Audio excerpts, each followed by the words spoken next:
Baik, terima kasih Mas Asas. Mas Asas namanya atau siapa? Nama asli Al-Azaz Farhami, cuma lebih agar Dipanggil? nama entertainnya lebih banyak dimudah dikenal oleh banyak orang, maka saya singkat dari Al-Azaz Farhami. Kalau diambil dari depannya Azaz Farhami, disingkat jadi Azmi. Oh, baik. Gitu. Mas Asmi ya. Saya tertarik untuk mengundang Mas Asmi karena ada beberapa alasan, beberapa alasan. Yang pertama memang selain ini masih anak muda, kayaknya juga produktif dan juga kritis gitu ya. Ada 3 alasan itu kenapa saya khususnya tertarik mengundang Mas Asmi untuk hadir di Studio Rakyat kali ini. Dan alhamdulillah beliau berkenan, walaupun sepertinya beliau lumayan sibuk gitu ya, karena kita sudah janji jam 2, akhirnya molor juga gitu.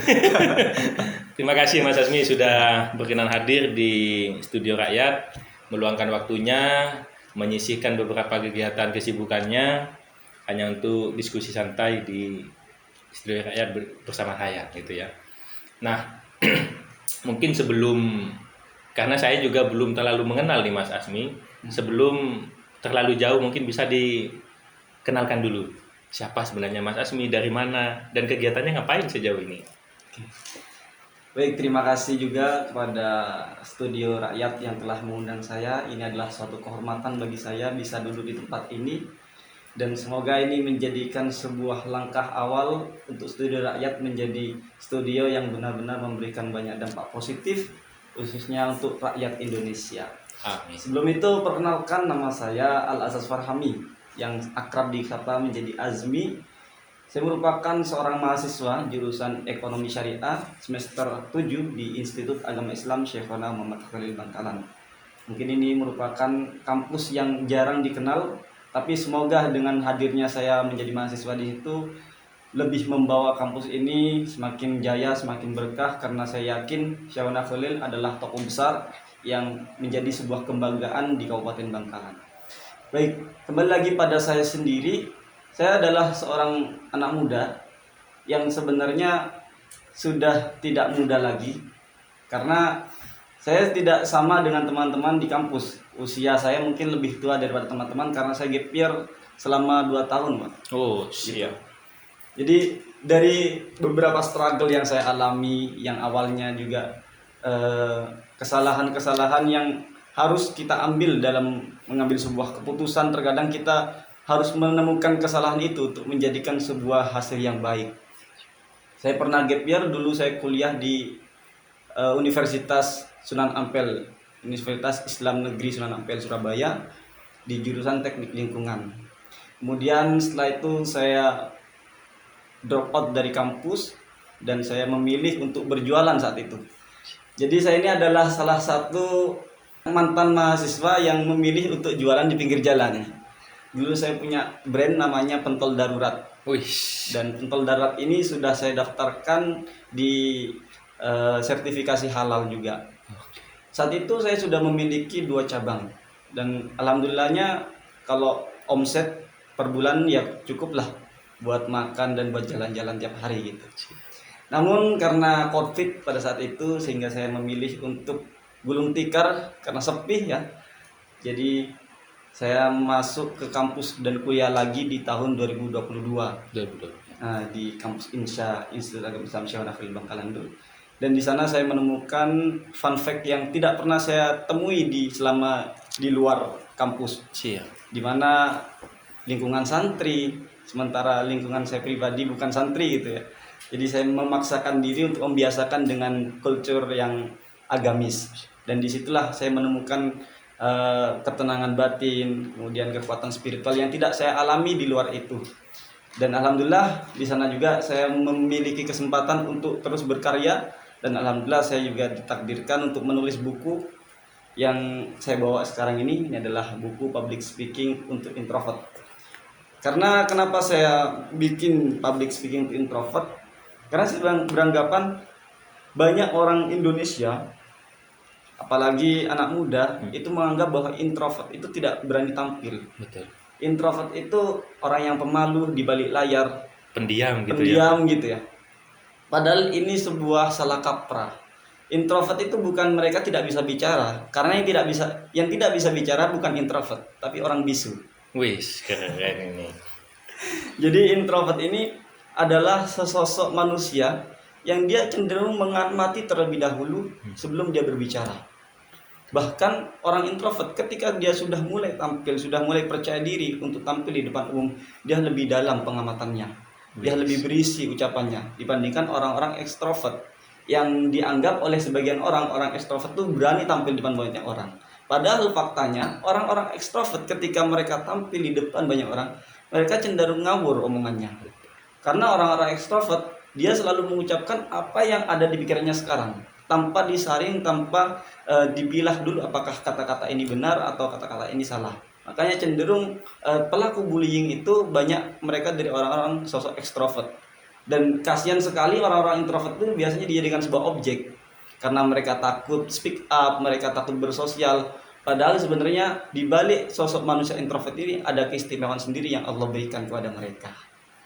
Berarti buku ini secara tidak langsung ingin mengatakan introvert bukan tidak bisa bicara ya. Betul. Yang tidak bisa bicara tidak bisa bicara atau tidak bisa tampil di depan muka umum itu orang bisu.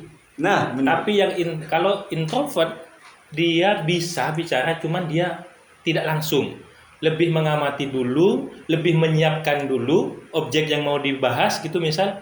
Beda dengan ekstrovert. Kalau ekstrovert muncul saja deh. Nah, Wes pokok ngomong aja, mau fokus, mau kena, mau masuk ke judul atau enggak, pembahasannya wis nggak ngaruh kan gitu ya. Wah, menarik ini. Dari kisahnya Mas Azmi, dari mulai DO sampai jualan, akhirnya masuk kuliah lagi di Stay Sauna Holin, ini menarik. Saya melihat memang agak beda anak satu ini gitu. Agak beda.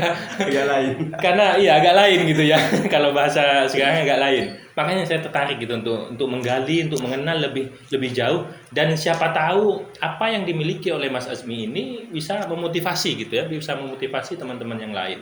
Karena dari apa yang saya sebutkan tadi, yang disampaikan oleh Mas Azmi memang pengalaman-pengalaman yang sudah dialami gitu ya, harus DO dari kampus. Itu kan sebuah pengalaman yang tidak semua orang bisa melalui itu gitu. Dan dia bisa dari DO bangkit jualan, bahkan dari jualan hari ini dia kuliah lagi gitu. Loh, kenapa Mas Azmi? Dulu DO jualan hasilnya sudah bisa buat beli makan, sudah bisa buat jalan-jalan. Kok sekarang masih milih kuliah lagi? Ada alasan tidak? Nah, tentu alasan terbesar kenapa saya milih kuliah lagi itu bukan bukan kemauan saya. Karena mungkin orang tua menganggap jika anaknya hanya pendidikannya mentok di SMA, mungkin mereka khawatir gitu. Khawatir akan masa depan, karena belum tentu usaha yang sekarang kita rasakan, yang kita dapatkan tuh bisa menghidupi kita 10 tahun ke depan. Betul. Dan setelah pergulatan pikiran, sampai saya itu pernah konsultasi ke psikolog dari pengambilan keputusan antara lanjut jualan atau memilih kuliah. Karena pada saat itu saya sudah punya 2 cabang pentol darurat dan sudah punya 2 karyawan. Itu jualan di mana? Itu jualan di Kamal. Oh, di Kamal. Siap. Yang pertama itu di depan pom bensin Kamal, yang kedua di Pelabuhan Kamal. Siap. Dan mungkin orang tua lebih tahu daripada kita ya. Jadi memang orang tua itu terbaik, ibu terutama. Jadi ibu itu menyarankan kepada saya untuk kuliahlah nak, kakak-kakak kamu kuliah semua. Belum tentu yang kamu miliki sekarang itu dapat menghidupimu untuk tahun-tahun ke depan. Sehingga saya memilih kuliah, dan ternyata memang benar banyak hal-hal yang tidak saya temukan ketika saya berjualan, dan banyak hal baru yang saya temukan ketika di kuliah. Karena kuliah bagi saya bukan untuk mencari kerja. Jadi kuliah saat ini yang saya alami, yang saya jalankan itu, di mana kuliah itu menuntun kita untuk cara berpikir. Bagaimana kita berpikir yang sistematis, kemudian bagaimana kita menjalin sebuah relasi, bagaimana kita berkomunikasi kepada orang yang lebih tua, seperti itu. Sehingga kuliah di sini bukan tujuan untuk mencari ijazah. Karena kalau hanya mencari ijazah, saya kira itu terlalu lama, 4 tahun hanya mendapatkan 1 lembar kertas. Sehingga kuliah di sini bagaimana kita untuk mengubah pola pikir yang dulunya orang sukses itu tidak harus kuliah, tapi setelah kuliah saya baru tahu bahwa orang sukses itu jalan tercepat menuju kesuksesan adalah melalui bangku kuliah. Di situ. Dan saya memilih untuk kuliah karena juga dorongan dari orang tua. Saya garis bawahi murni atau lebih dominan keinginan orang tua ya, Ya. untuk meminta Mas Asmi sekolah lagi, kuliah gitu ya. Dan ini relevan teman-teman. Kalau kata-kata hari ini gitu ya mengatakan bahwasanya investasi leher ke atas itu lebih penting daripada investasi leher ke bawah gitu. Makanya mungkin ini cuman penyampaian ibunya Asmi itu kan tidak nah kuliah karena investasi di leher ke atas itu penting, enggak. Mungkin dia kuliah nah karena usahamu hari ini belum tentu bisa menghidupi 10 tahun yang akan datang. Karena betul bisnis, iya namanya bisnis ya. Bisnis itu fluktuatif. Kadang hari ini besar, belum tentu besok.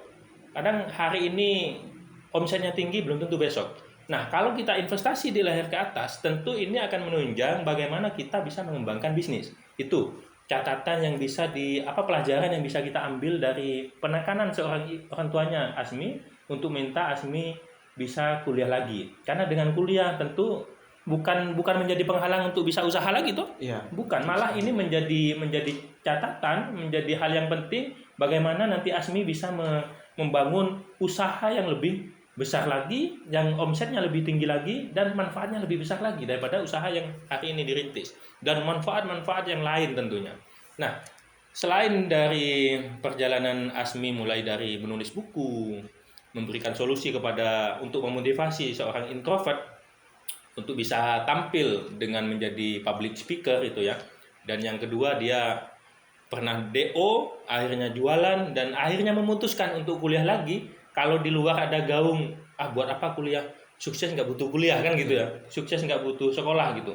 Asmi membantah itu, orang tuanya Asmi malah mendorong Asmi untuk kuliah.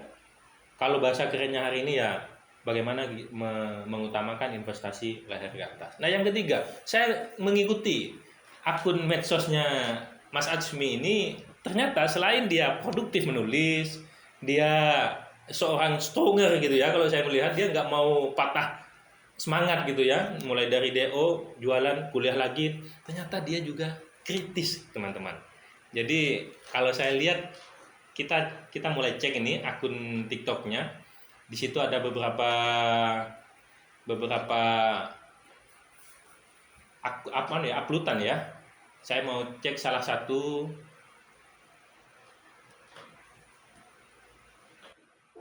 Di Bangkalan terasa ceria, jalan santai ramai penuh canda tawa. Siapa sangka datang duka tanpa aba-aba.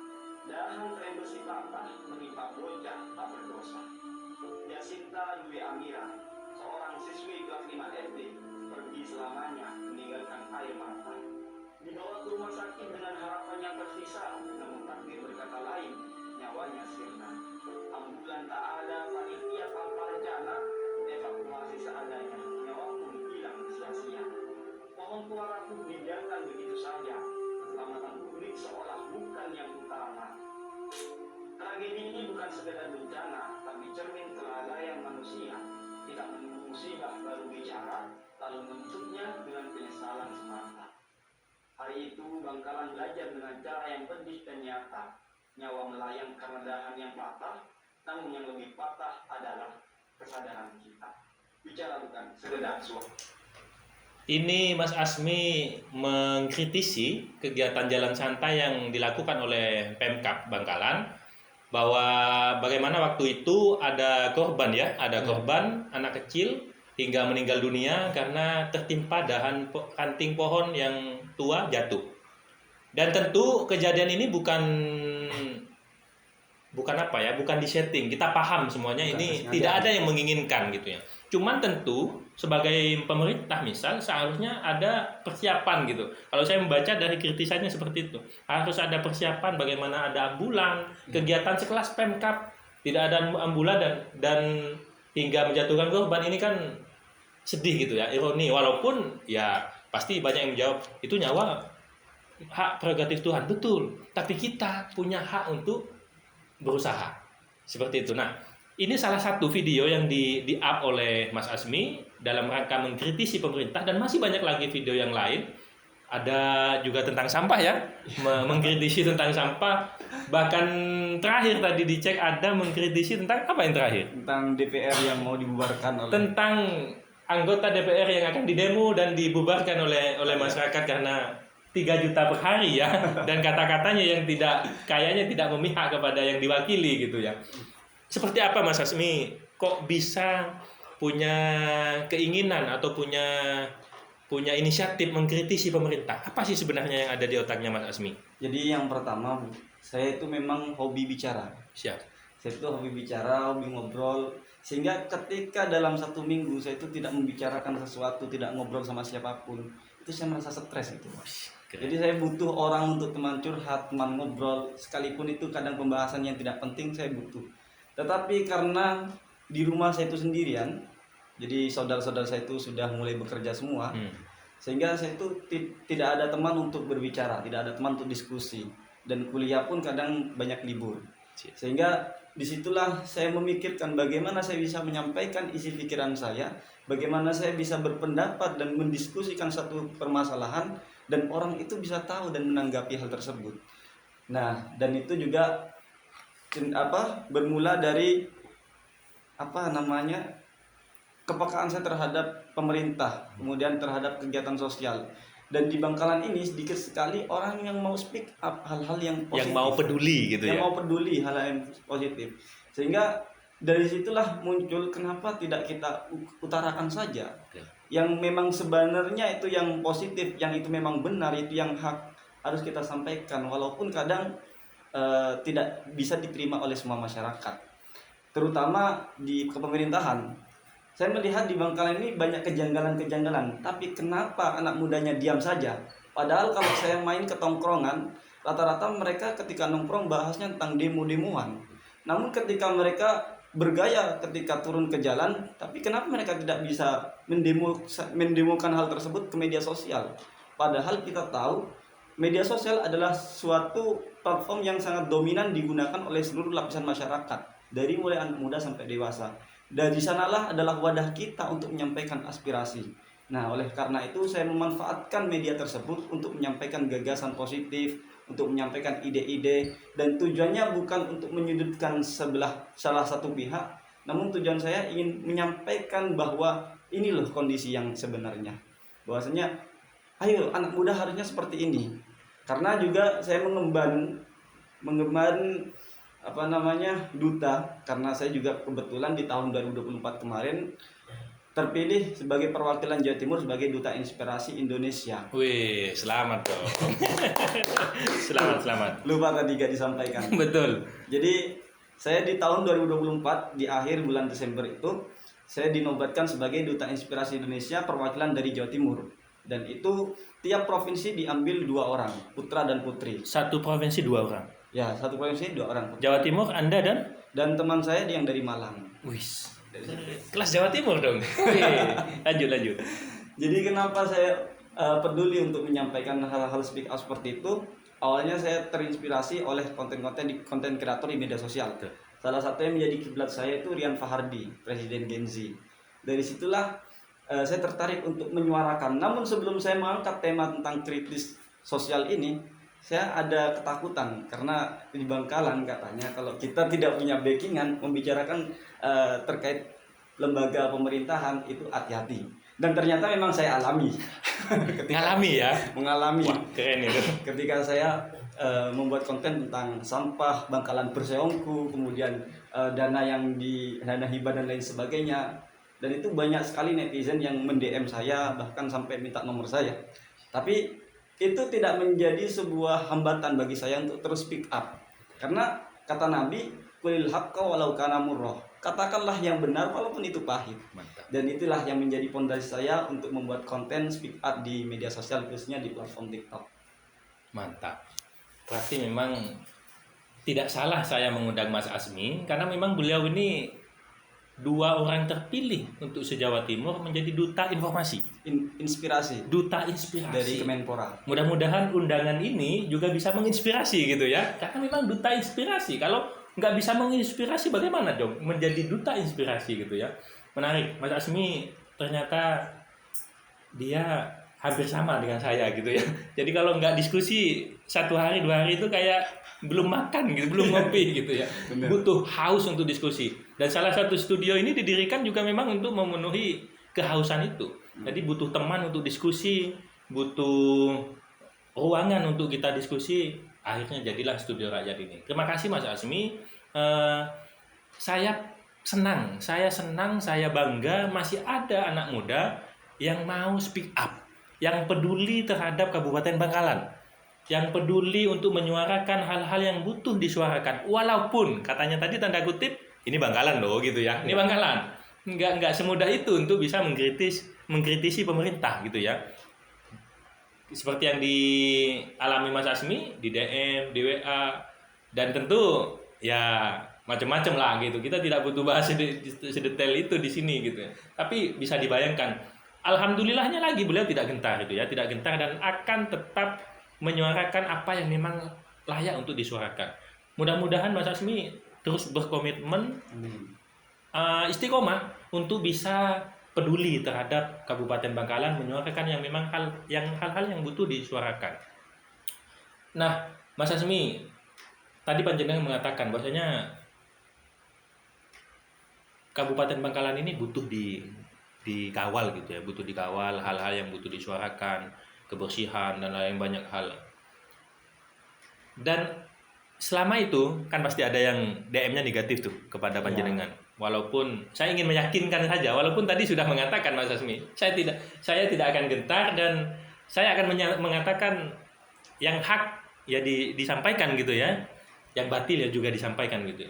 Beliau sudah menyampaikan tadi, tapi saya ingin meyakinkan, menegaskan lagi nih, menjadi kritis di Kabupaten Bangkalan itu tidak mudah dan tidak akan dibuat enak gitu. Dan saya rasa Mas Asmi mengalami itu. Yakin nih akan terus kritis mengawal Kabupaten Bangkalan?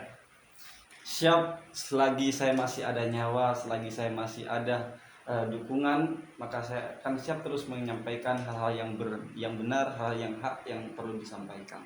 Mantap. Ini betul-betul duta inspirasi.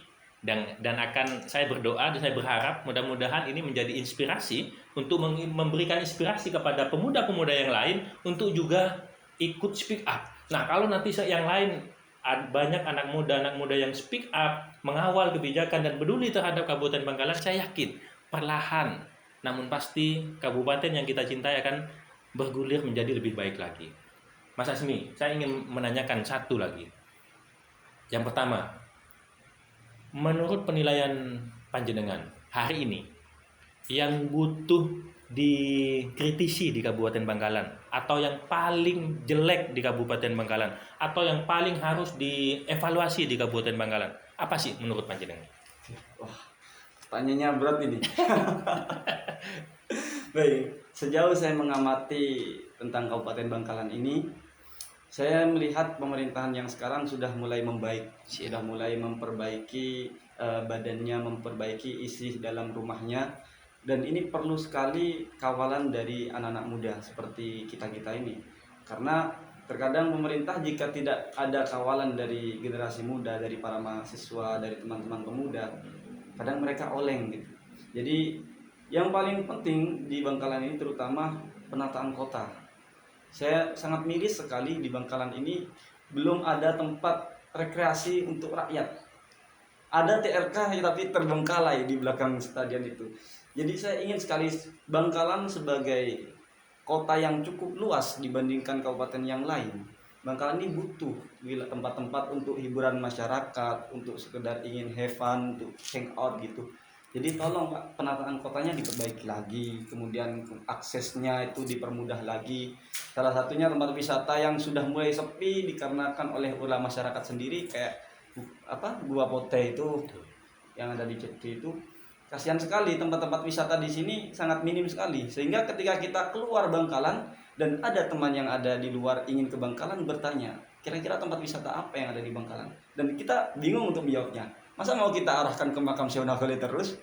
Walaupun itu juga bagus dan itu juga menjual. Tapi kebutuhan manusia bukan hanya spiritual, tapi kita juga butuh tentang bagaimana mengoptimalkan kekayaan alam yang ada di Bangkalan ini. Jadi kepada pemerintah Kabupaten Bangkalan tolong lebih serius lagi dalam mengatasi penataan kota di Kabupaten Bangkalan, karena saya yakin jika dari kotanya sudah mulai bagus maka itu akan bisa menarik wisatawan datang ke Bangkalan sendiri, dan itu bisa menjadi pendapatan Bangkalan untuk lebih baik lagi ke depannya. Kok sama ya pikirannya dengan saya. Saya itu kalau lagi oleng gitu ya, lagi sumpah gitu ya, mau main kemana tuh bingung di Bangkalan. Mau cari hiburan ke stadion misalnya gitu aja gitu ya. Mau ke alun-alun ya paling ngelihat orang pacaran gitu ya. Kalau kita ke pantai, pantai mana juga kalau di Bangkalan palingan ada ya di agak jauh di Tanjung Bumi dan lain-lain. Kalau di sekitar kota kita belum menemukan tempat yang pas untuk mencari hiburan. Nah, itu yang paling butuh untuk dievaluasi ya. Sekarang sebaliknya Mas Asmi, kita biar harus adil dong ya. Kita sangat mengkritisi hal-hal yang tidak baik, dan kali ini pertanyaannya adalah apa yang sangat butuh diapresiasi hari ini pemerintah Kabupaten Bangkalan yang dinilai oleh Mas Asmi, apa yang butuh diapresiasi yang sudah bagus dan ya yang butuh kita dukung gitu. Kan tidak hanya jeleknya aja dong kita baca gitu ya. Kita harus realistis gitu ya.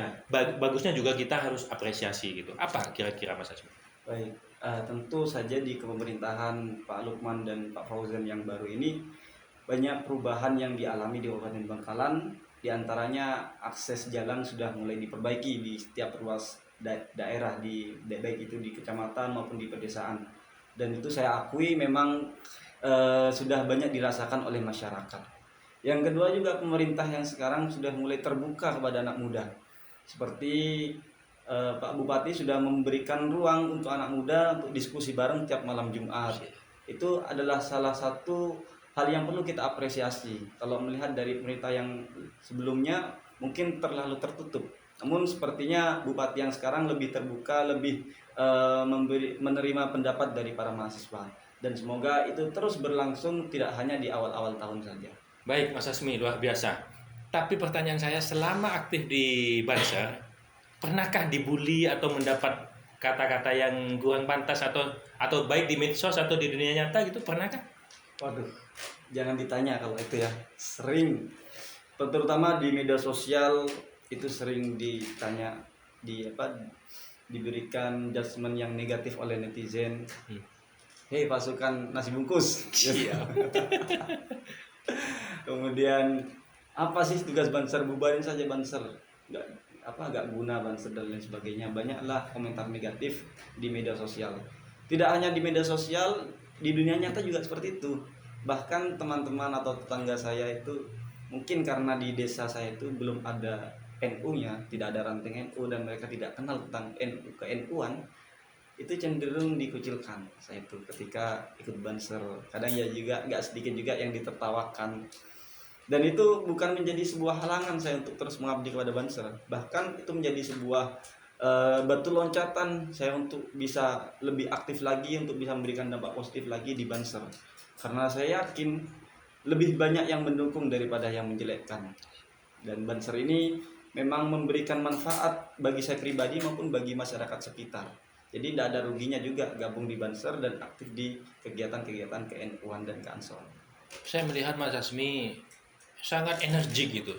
Kalau di media sosial biasanya di status WA dan apa, selalu aktif, ngupload, berpakaian Banser, membawakan kegiatan mendampingi kegiatan Banser gitu ya.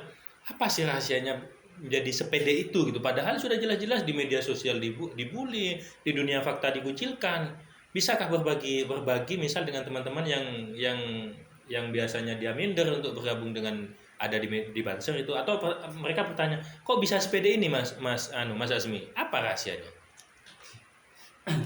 Yang pertama memang saya itu orangnya nggak mau yang biasa-biasa saja. Oh siap, istimewa ini. Mulai dari SD saya itu tidak suka ikut kerumunan banyak orang. Ketika teman-teman yang lain itu mengatakan B, saya kalau bisa harus C. Jadi mulai dari itu sudah menjadi prinsip saya. Ketika banyak mayoritas, saya harus jadi minoritas. Tapi minoritas ini yang memberikan dampak, karena terkadang ketika kita berada di mayoritas kita nggak nampak dan kita nggak kelihatan. Mungkin jika saya aktif di luar Banser, saya tidak begitu menonjol karena saingan-saingan yang seperti saya banyak di luaran itu. Tapi di Banser yang kadang notabene-nya banyak orang tua, sedikit sekali anak muda yang mau bergabung di Banser. Dan disitulah saya jadikan sebuah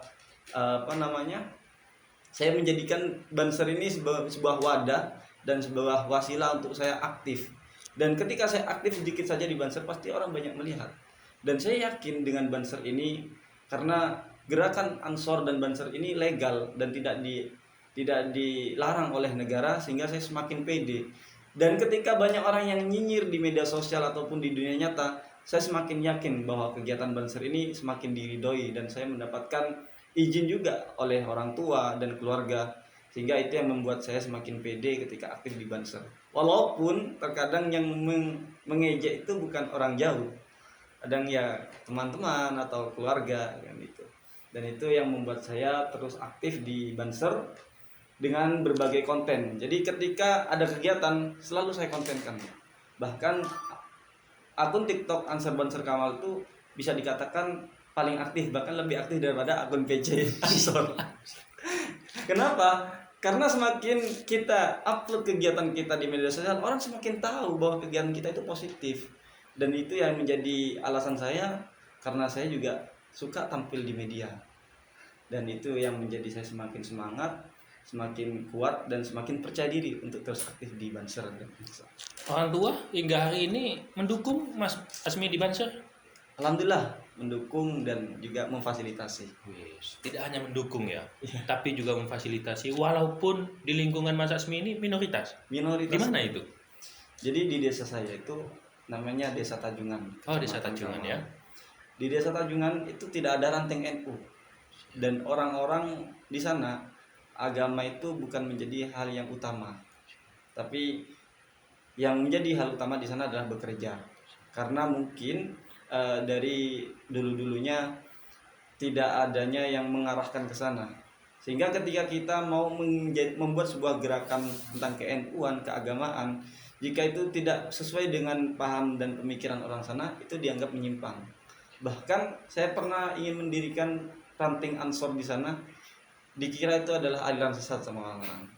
Dan saya heran juga ketika saya menggunakan pakaian Banser, orang itu kayak ngelihatannya sinis gitu ke sana.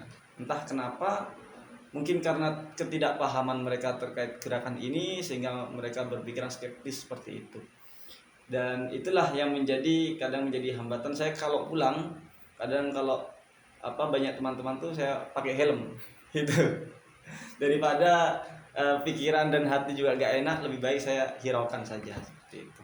Baik, Mas Asmi ini memang agak lain memang. Agak lain. Jadi beliau memilih untuk menjadi minoritas di lingkungannya, walaupun risikonya jelas gitu ya. Menjadi minoritas itu sudah jelas risikonya. Akan dibully, yang membuli bahkan bukan orang jauh gitu ya. Bisa teman terdekat, bisa keluarga gitu. Dan beliau tetap kekeh untuk menjadi Banser, untuk menjadi minoritas di daerahnya, walaupun di daerahnya itu tidak ada yang begituan. Bahkan orang-orang di desa itu, karena memang mayoritas orang pelayaran, jika anaknya itu enggak jadi seorang perwira pelayaran atau menjadi pelayaran, itu dianggap tidak sukses. Bahkan banyak sekali tetangga itu dengar-dengar gitu, kasihan itu anaknya kamu itu yang terakhir itu, kenapa kok gak ikut pelayaran juga, gak sukses gitu. Orang menganggap seperti itu. Nah ini saya ingin membeli mulut-mulut mereka bahwasanya kesuksesan tidak hanya datangnya dari pelayaran. Jadi kesuksesan datangnya dari mana saja, maka itu yang menjadi kekuatan saya untuk terus bekerja, untuk terus berusaha menjadi yang terbaik. Yang dimaksud anak terakhir itu panjenengan? Ya, saya anak terakhir di keluarga. Berarti panjenengan dinilai gagal gitu ya? Dinilai belum sukses. Belum sukses. Karena tidak ikut seperti jejak orang-orang pada umumnya. Karena tidak mengikuti orang pada umumnya, lalu dijudge menjadi orang yang belum sukses. Itu memang fakta pada umumnya. Tidak hanya di lingkungan Mas Asmi, dimanapun begitu. Tapi ingat teman-teman, saya tertarik mengundang Mas Asmi, itu justru karena Mas Asmi tidak sama dengan kebanyakan orang ya. Justru karena perbedaannya itu, karena agak lainnya itu saya tertarik untuk mengundang. Kenapa ini anak kok agak beda gitu, agak lain gitu. Makanya saya undang. Kalau yang sudah familiar sama aja, yang layaran ya sudah jadi layaran, sudah biasa saja. tidak ada daya tarik gitu ya. Kalau bunga mawar, di antara bunga mawar ya tidak ada yang spesial gitu ya. Coba bunga teratai di antara sampah gitu, dia pasti akan sangat kelihatan mempesona gitu. Wong bunga bunga melati atau bunga teratai gitu, dia ada di antara sampah gitu, ya pasti dong, ya pasti akan sangat bersinar. Tatapan kita justru akan langsung menatap yang teratai dan bunga yang menarik itu. Mas Asmi, panjenengan juga sepertinya aktif mengajak atau mengedukasi melalui media sosial untuk menjadi public speaker. Iya. Apa motivasinya? Motivasi untuk menjadi seorang public speaker itu bukan alasan saya sebenarnya untuk menjadi seorang public speaker. Namun dipaksa oleh keadaan saya menjadi seorang public speaker. Karena di berbagai kegiatan saya kadang diminta untuk memberikan sebuah materi, kadang saya diminta oleh sekolah untuk menyampaikan sosialisasi ke sekolah-sekolah, saya diminta menjadi MC terkadang, dan saya simpulkan bahwasanya public speaking ini adalah hal yang penting, dan banyak anak muda sekarang public speaking itu tidak menguasai, dan menjadi kendala terbesar anak muda adalah tidak menguasai ilmu public speaking. Bahkan berbicara di depan umum itu menjadi ketakutan banyak orang. Nah, disitulah saya ingin mematahkan stigma masyarakat bahwasanya berbicara itu nggak semenakutkan seperti itu. Hanya saja mereka takut berbicara di depan umum karena mereka tidak punya bahan yang mau dibicarakan. Jika dia menguasai satu bidang, kemudian dia sampaikan dengan baik dari apa yang dia ketahui tersebut, maka saya yakin bicara itu nggak semenakutkan itu. Maka itu saya bikinlah buku ini. Ini menjadilah sebuah tuntunan bagi teman-teman untuk belajar public speaking. Jadi buku ini bukan buku teori. Di sini saya letakkan di bagian akhir posisi-posisi yang baik dalam berpublic speaking, kemudian bagaimana prakteknya ketika kita memahami suatu teori, kemudian ada prakteknya di situ. Disinilah di buku ini saya jelaskan panjang lebar terkait public speaking. Dan disitulah menjadi rebranding saya, menyampaikan sebuah teknik-teknik public speaking dan tips public speaking di media sosial. Jadi teman-teman yang masih merasa malu, masih merasa minder, atau kadang tidak percaya diri, bahkan sampai deg-degan ketika disuruh tampil, yakinlah. Karena ketika penampilan tanpa persiapan, siap-siap turun tanpa penghormatan. Baik Mas Asmi ini di konten-kontennya aktif sekali mengedukasi bagaimana menjadi public speaker yang baik, bagaimana membuka pidato, bagaimana menutup, bagaimana menyampaikan isi dari pidato dan lain-lain. Bahkan beliau juga sudah menyelesaikan sebuah buku yang diberi judul Public Speaking untuk Introvert. Ini memecah ombak bagaimana kalau mindset kita atau mindset pada umumnya introvert itu tidak layak atau tidak bisa berbicara di depan umum. Tapi ini memecah batu karang itu, memberikan solusi bahwasanya bisa untuk mereka yang introvert bisa menjadi public speaker yang baik. Panduannya ada di buku ini gitu ya. Ya. Mas Asmi, bisa disampaikan kepada teman-teman yang menonton video ini bagaimana cara mendapatkan buku ini?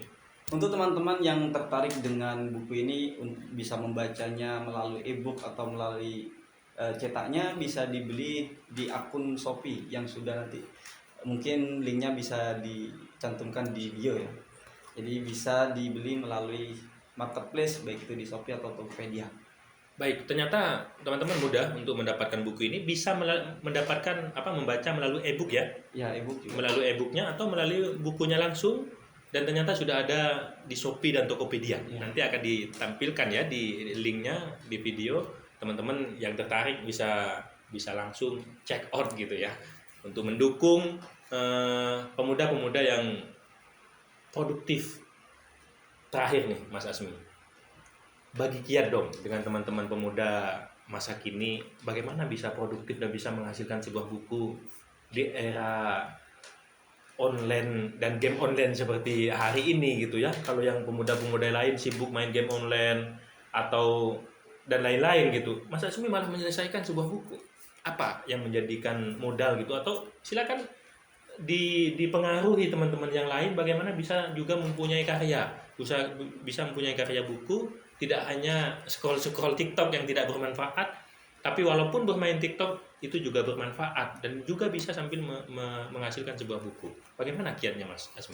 Disclaimer, karena begini Pak. Di HP saya ini nggak ada gamenya. Oh siap. Jadi kadang ketika saya itu gabut, karena saya juga nggak punya pacar ya Pak. Siap, wis. Ini bocoran nih, bocoran. Ternyata masih jomblo. Jadi saya tuh bingung mau mencari kesibukan kemana, mau ngapel sama siapa gitu loh. Mau ngedate ya gak tahu dia diajak sama siapa. Jadi ketika di rumah itu saya banyak hal-hal kosong, banyak waktu-waktu kosong. Dan saya gak main game juga, saya gak main Roblox, gak main NL dan lain sebagainya. Sehingga kekosongan waktu itu yang membuat saya untuk berpikir, kira-kira waktu ini kalau kosong terus mau dibuat apa? Nah disitulah saya punya laptop di rumah nganggur, punya paket data, di rumah juga ada wifi. Kita manfaatkan teknologi itu. Kita manfaatkan mencari informasi melalui jurnal-jurnal di internet, kemudian bisa melihat buku-buku yang sudah ada. Disitulah akan bermunculan ide-ide baru. Ketika kita terus-terusan membaca, kemudian kita biasakan diri untuk terus membaca, walaupun sehari hanya 15 menit atau sekedar 10 menit. Karena ibaratkan otak kita itu ibaratkan sebuah toko. Kalau kita tiap-tiap hari berbicara, menyampaikan pendapat, maka ibaratkan sebuah toko. Jika toko itu terus-terusan dijual, kemudian kita nggak pernah pulakan, maka secara lambat laun toko itu akan kosong. Sama dengan otak kita. Kalau otak kita terus disampaikan pendapat, kemudian kita menyampaikan sebuah gagasan, namun kita tidak pernah mengisi otak kita dengan informasi baru, dengan ilmu baru, maka otak kita akan kosong. Maka usahakan tiap hari untuk membaca, walaupun hanya membaca berita atau membaca sebuah novel, hanya 10 menit saja setiap hari. Saya yakin setiap hari 1%, maka akan menjadi kamu lebih produktif lagi daripada biasanya. Karena perubahan besar di awal dari perubahan kecil yang konsisten. Ada sebuah quotes mengatakan, jadilah diri sendiri di saat dunia berusaha untuk mengubahmu menjadi orang lain. Baik, terima kasih Mas Asmi. Luar biasa, ternyata kekosongan atau kegabutan dia nih bisa menghasilkan karya sebuah buku. Padahal saya hingga hari ini juga masih belum punya buku gitu ya. Jadi beruntunglah bagi kalian yang punya luang kosong, waktu luang, yang biasa gabut gitu, asal kegabutan itu bisa dilimpahkan atau bisa diwujudkan dalam bentuk kegiatan positif gitu ya. Terakhir Mas Asmi, silakan sampaikan closing statement kepada pemirsa atau audiens, apa yang kalian panjenengan ingin sampaikan kepada audiens di era hari ini. Silakan. Oke teman-teman, yang perlu saya sampaikan adalah penting sekali bahwa kita untuk berani keluar dari zona nyaman. Kalian sudah difasilitasi oleh Tuhan dengan berbagai kemudahan. Siapa sih di akhir zaman ini yang gak punya media sosial? Siapa di akhir zaman ini yang gak punya paket data, yang gak punya HP? Itu adalah sebuah fasilitas yang Tuhan berikan kepada kita. Jika kita tidak memanfaatkan fasilitas itu dengan baik, maka saya yakin Anda tidak akan menjadi siapa-siapa. Maka per hari ini, jangan terlalu banyak berpikir, jangan terlalu banyak menyusun rencana. Lakukanlah apapun yang kita bisa, sekecil apapun itu. Kalau kita bisanya membuat video pendek dalam waktu 10 menit misalkan, atau 1 menit saja setiap hari, kita latihan public speaking melalui kamera HP, kemudian kita coba upload dikit-dikit di media sosial. Apapun usaha yang teman-teman inginkan, apapun cita-cita yang ingin sampai teman-teman capai, lakukanlah semudah apapun yang bisa dilakukan sekarang. Jangan menunggu waktu yang tepat. Karena ada sebuah quotes mengatakan, jika kamu lahir miskin itu bukan kesalahanmu, tapi jika kamu mati miskin itu adalah murni kesalahanmu. Baik, terima kasih Mas Asmi. Saya mau ambil satu garis besar saja, satu kalimat dari apa yang disampaikan oleh Mas Asmi terakhir di closing statement-nya adalah bagaimana Anda bisa do it. Tidak hanya duit yang penting ya, tapi do it, lakukanlah. Lakukan apapun yang positif yang bisa Anda lakukan, walaupun kecil. Karena apa yang kamu lakukan walaupun kecil, itu akan berwujud, ada dampak daripada besar tapi di angan-angan. Kan begitu ya? Do it, lakukan sekarang. Terima kasih. Assalamualaikum warahmatullahi wabarakatuh. Waalaikumsalam warahmatullahi wabarakatuh.